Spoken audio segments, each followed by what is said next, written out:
Breaking news చూస్తున్నాం. BRS అధినేత కేసీఆర్ కు షాకులు తప్పడం లేదు. నేతల అసమ్మతితో గులాబీ తోట నిండుకుంటోంది. ఒక్కొక్కరిగా బయటకు వచ్చేయడంతో బీఆర్ఎస్ ఖాళీ అయిపోతోంది.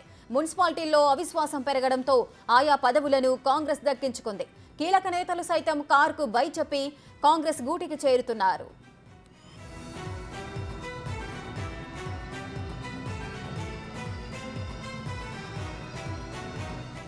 ఇక చాలా రోజులుగా greater Hyderabad deputy mayor Mothe Srilatha Congress పార్టీలో చేరనున్నారనే వార్తలకు ఎండ్ కార్డ్ పడింది. ఇటీవల సీఎం రేవంత్ రెడ్డి నివాసంలో మర్యాదపూర్వకంగా కలిసిన శ్రీలత నేడు కుటుంబంతో కలిసి హస్తం కండువా కప్పుకోనున్నారు. గాంధీ భవన్లో పార్టీ తీర్థం పుచ్చుకోనున్నారు. డిప్యూటీ మేయర్తో పాటు మరికొంతమంది కార్పొరేటర్లు సైతం కాంగ్రెస్ పార్టీలో చేరబోతున్నారు.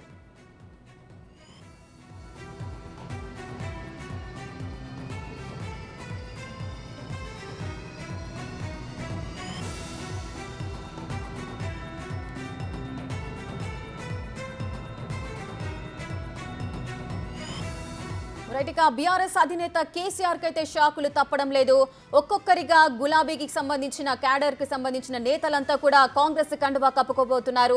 ఇక ఈ రోజు కూడా సీఎం రేవంత్ రెడ్డి సమక్షంలో కొంతమంది కార్పొరేటర్లు అదేవిధంగా బీఆర్ఎస్ నేతలంతా కూడా కాంగ్రెస్ గూటికి చేరబోతున్నారు. మరింత సమాచారం మా ప్రతినిధి రామ్ ప్రసాద్ అందిస్తారు. రామ్ ప్రసాద్.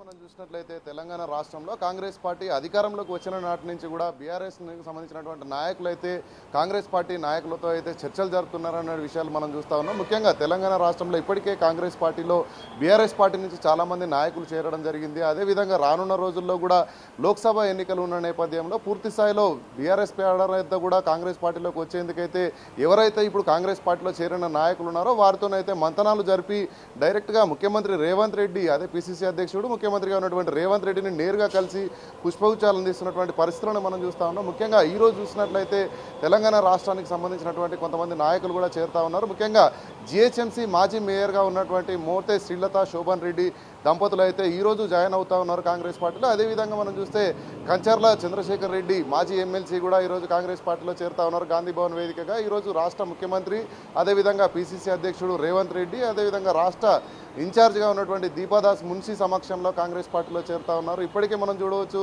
తెలంగాణ రాష్ట్రంలో ముఖ్యంగా జిహెచ్ఎంసీ పరిధిలో చూసుకున్నట్లయితే 8 మంది బీఆర్ఎస్ కార్పొరేటర్లు కాంగ్రెస్ పార్టీలో చేరడం జరిగింది. అదేవిధంగా ఈరోజు డిప్యూటీ మేయర్తో పాటు మరికొంతమంది సుమారు 6 నుంచి 7 మంది కార్పొరేటర్లు కూడా ఈరోజు కాంగ్రెస్ పార్టీలో చేరబోతా ఉన్నట్టు తెలుస్తూ ఉంది.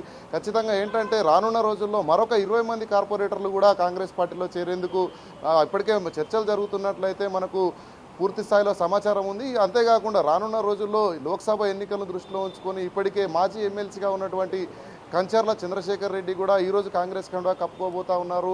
తనకు హైదరాబాద్ లేదా సికింద్రాబాద్ లేదా మల్కాజ్గిరి స్థానాలలో ఆసక్తిగా ఉన్నట్టు తెలుస్తూ ఉంది. ఈ క్రమంలో ఖచ్చితంగా పార్టీ బలోపేతం చేయడంతో పాటు పార్టీ క్యాడర్ను కూడా సముచిత స్థానం ఉంటుంది కాంగ్రెస్ పార్టీలో చేరిన ప్రతి ఒక్కరికని రేవంత్ రెడ్డి తెలుపుతున్న నేపథ్యంలో బీఆర్ఎస్ పార్టీ నుంచి అయితే ఇక్కడికి వలసలు ఉన్నాయని చెప్పవచ్చు. అంతేకాకుండా మనం ఇప్పటికే చూస్తున్నాం, నిన్న చూసినట్లయితే ఇక్కడ రంగారెడ్డికి సంబంధించినటువంటి జెడ్పీ చైర్పర్సన్ తిగల అనితారెడ్డి కూడా అదేవిధంగా మాజీ ఎమ్మెల్యే ఉన్నటువంటి త్రిగల కృష్ణారెడ్డి కూడా రేవంత్ రెడ్డిని కలవడం జరిగింది. ఈ నెల 27న చేవెళ్లలో జరగనున్నటువంటి సభలో అయితే ముఖ్యమంత్రి రేవంత్ రెడ్డితో పాటు అదేవిధంగా ప్రియాంక గాంధీ సమక్షంలో కూడా కాంగ్రెస్ పార్టీలో చేరబోతా ఉన్నట్టు తెలుస్తూ ఉంది. ఇదే క్రమంలో మరికొంతమంది మాజీ ఎమ్మెల్యేలతో పాటు ఎమ్మెల్సీలు అదేవిధంగా బీఆర్ఎస్ పార్టీకి సంబంధించినటువంటి సీనియర్ నాయకులందరూ కూడా కాంగ్రెస్ పార్టీ వైపు మొగ్గు చూపుతూ ఉండడంతో పాటు ఇక్కడ ఉన్నటువంటి నాయకులతో చర్చలు కూడా జరుపుతూ ఉన్నారు. ఇదే క్రమంలో మనం మాజీ ఎమ్మెల్సీగా ఉన్నటువంటి రాజేశ్వర్ కూడా బీఆర్ఎస్ పార్టీని వదిలేసి కాంగ్రెస్లో చేరేందుకైతే ఇప్పటికే నాయకులతో చర్చలు జరుగుతూ ఉన్నాయి. ఇప్పటికే మనం చూడవచ్చు ఇప్పటికే కవంపల్లి ఎమ్మెల్యేగా ఉన్నటువంటి కవంపల్లి సత్యనారాయణతో పాటు అదేవిధంగా మాజీ మేయర్గా ఉన్నటువంటి బొంతు రామ్మోహన్ సమక్షంలో అయితే రేవంత్ రెడ్డితో చర్చలు జరుగుతూ ఉన్నాయి. ఇదే క్రమంలో రానున్న రోజుల్లో బీఆర్ఎస్ పార్టీ నుంచి కాంగ్రెస్లో బీఆర్ఎస్ నాయకులు చేరేందుకైతే పూర్తి స్థాయిలో రంగం సిద్ధమవుతా ఉంది. Rekha. Right. Thank you Ram Prasad. Thanks for the live details.